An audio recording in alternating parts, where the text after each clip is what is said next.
Tak jo, jsem v Thajsku. Letěl jsem sem z Qatar Airways, letěl jsem přes Dohu v Kataru, tam jsem potom přestupoval na letadlo do Bangkoku. Přistál jsem asi před 2 hodinama. Teď jsem už na hotelu, ono totiž z hotelu mě museli převízt na testovací centrum, kde mě otestovali. Z toho testovacího centra mě převezli semka na hotel, kde jsem začekoval. A čekám tady na výsledek toho PCR testu a až mi přijde, doufám, že negativní, tak budu moct opustit hotel. A teď bych vám asi udělal room tour mýho pokoje.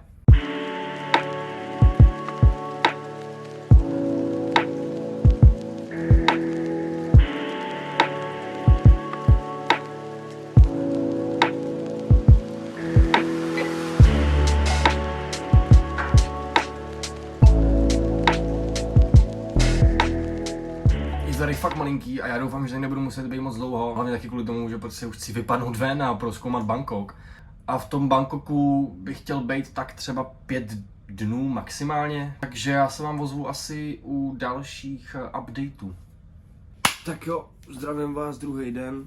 Šel jsem si na cigárko a tam jsem se potom ptal na recepci, jak to teda je s těma testama. Jsem se ptala na číslo mého pokoje a dala mi tady papír, že Matěj Čech, COVID-19 not detected. Což teďka si ještě půjdu já snídani, tady hnedka vedle je obchod, kam vás teďka vezmu, si koupím nějakou snídani, něco.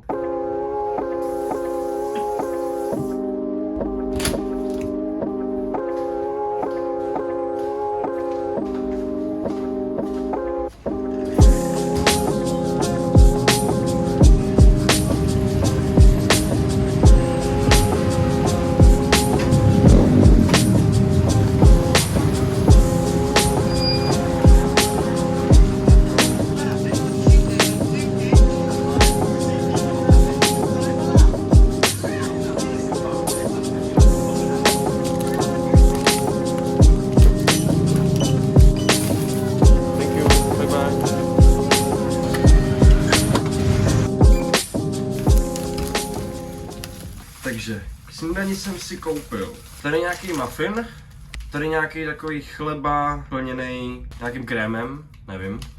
Tady pití, nějaký, nemám kurva páru, co to je, nějakýho iced, nějaký green tea.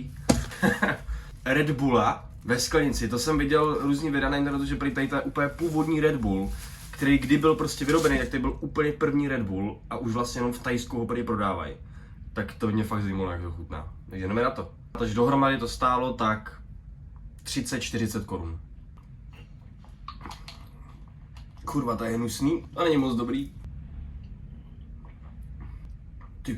Ty píčo. Tak to je hustý. Jako je to hodně sladký. Je to fakt hodně sladký. Hrozně sladší než ten, který máme v Čechách. Jako oni tam mají i normálně jako v těch plechovkách, ale já jsem chtěl tady to vyzkoušet. Normální muffin. Ten stál 10 bátů, což je nějakých 6-7 korun, myslím.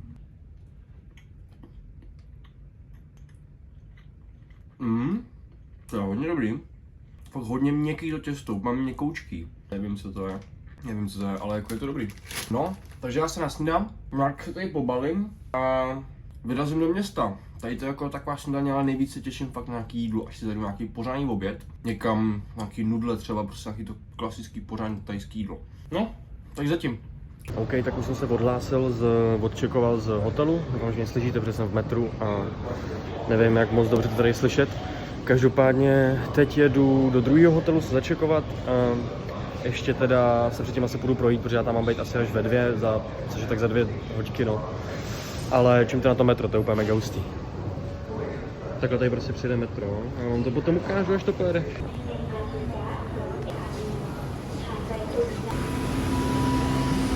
Ty vole, vystoupil jsem normálně z toho metra, jel jsem tím metrem, tam nějak ty vole jsem se chtěl jít najíst a už jsem měl vlastně docela kousek do toho ubytování a nějaký dědeček si mě tam odchytil, že prej, jakože jsem mě začal ptát, jako odkud jsem a že si chtěl prostě pokecat.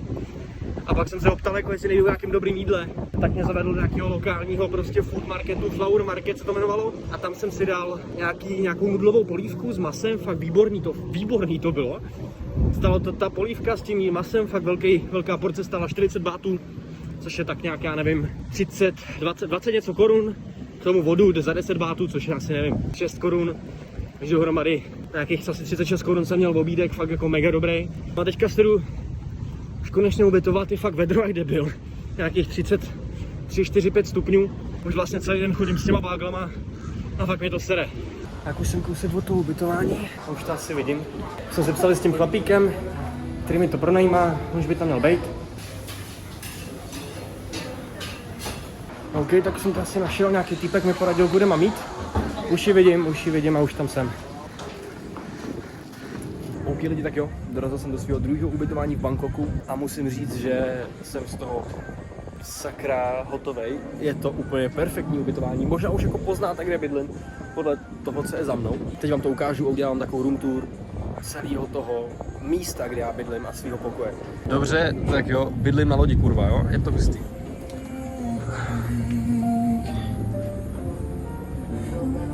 Tak jo, tady je ta loď, tady můžeme normálně prostě chillovat. Tady je takhle prostě krásná síť. Můžete si takhle prostě tady zapálit cigárko, pohodička, dát si drink, koukat se na řeku. A teď vás vezmu nahoru do svého pokoje, jo? Tak, tady půjdeme po schodech. A já bydlím tady nahoře. Takovou pohodičku tady mám. Tady mám svůj obejváček. A já jsem obejváček, tady si můžu sednout, koukat se hezky takhle z okna. Tady si můžu koukat z okna. Z dalšího okna. Takže tady budu spát, jo? Tak, tady tohleto je moje kajuta, jo? Podívejte. Je to kurva hustý. Tam mám i air condition. Takže když tak by bylo vedro, což tady kurva vedro je furt, tak tam normálně můžu být. Tady se asi můžeme projít, jsem tady úplně poprvé, jo. Tady se můžeme projít asi dopředu. OK, hezky. Tady může kapitán si řídit lodičku. Týpek mi teda nic neříkal, jestli můžu, ale mrdám na to a prostě tam kurva půjdu. Oh shit, tak to je do prdele hustý. Tady jsem ještě nebyl, já tady jako všechno prozkoumávám úplně poprvé, jo. Takže tady takováhle pohodička, jo. Takováhle pohodička. Tady si prostě sednete a jenom chillujete. Všichni tady jsou hrozně v chillu, hnedka jsem přišel, nabídli mi drink, dal jsem si rum s kolou. Tak jo, já se nějak jako ubytuju a pak se vám ozvu s dalšíma informacema, jak tady všechno vypadá. Tak zatím. สมาชิกวุฒิสภาซึ่งเป็นน้องชายของนายวิษณุเครืองาม Yeah, I'm happy and you're very nice guys. Večeru jsme nic moc nedělali, šli jsme se jenom najíst, projít si trošičku Bangkok. Já jsem si dal, myslím, že nějaký zábytky, ty byly fakt výborný. A pak už jsme šli jenom spinkat a druhý den jsme vylezli do města.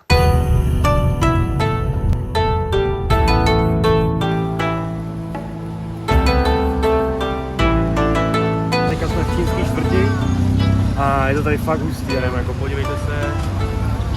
Je to tady fakt hrozně krásný.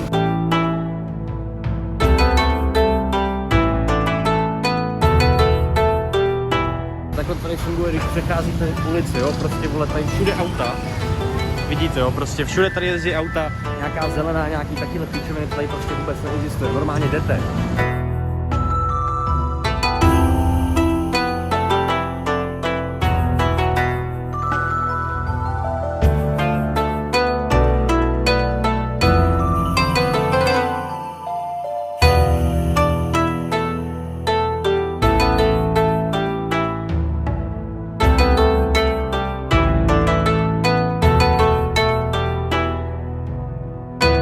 Večer jsme pak už jenom zašli na pár drinků do jednoho takového milého podniku tam a šli jsme spinkat, což byly moje 2 vlastně dny první v Bangkoku.